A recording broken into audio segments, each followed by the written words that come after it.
I do music under the name Phutureprimitive. Describing my music is always challenging. I mean, lately it's sort of been in the bass music genre, but I'm inspired by lots of different things. Sometimes music's more ethnically inclined, not as much lately. Sometimes inspired by dubstep, inspired by trance a lot. It was one of the first styles or genres of music that I really sort of identified as something that attracted me to it. And so I really dove deep and discovered a lot of different artists and was into it for quite a while. And even though it's not something I really listen to actively anymore, it still has a big influence on music I make today.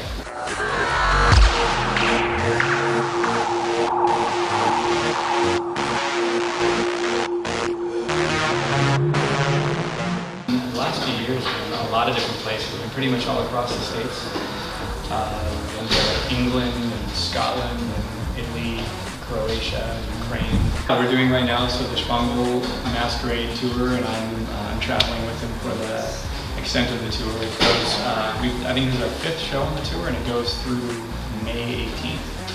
And it's been a blast so far. Things have been running really smooth, really good crowd response.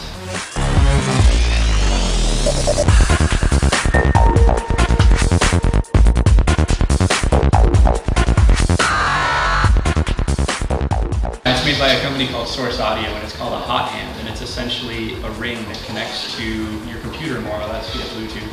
Okay. And it has an accelerometer in it, just like your iPhone, so it knows which direction you're tilting it.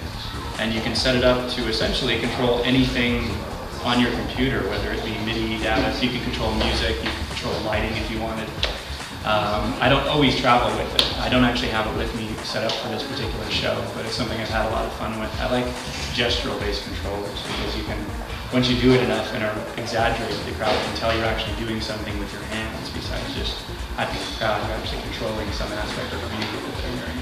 I like to change up my live set a lot because I always want to make sure that I'm interested in what's going on, so I'm always buying different gear to have on stage. And I know that if I'm interested in having something new to explore and excited about it, it's going to translate well to the audience.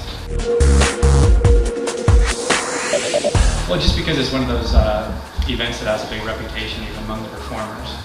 You know, it's one thing to hear fans that are really into a festival, but when artists play at so many different festivals that they really sort of can build up a bit of tolerance. So, you know, when artists are talking about a festival they really enjoy, it really stands out for artists because not all festivals are invented the same.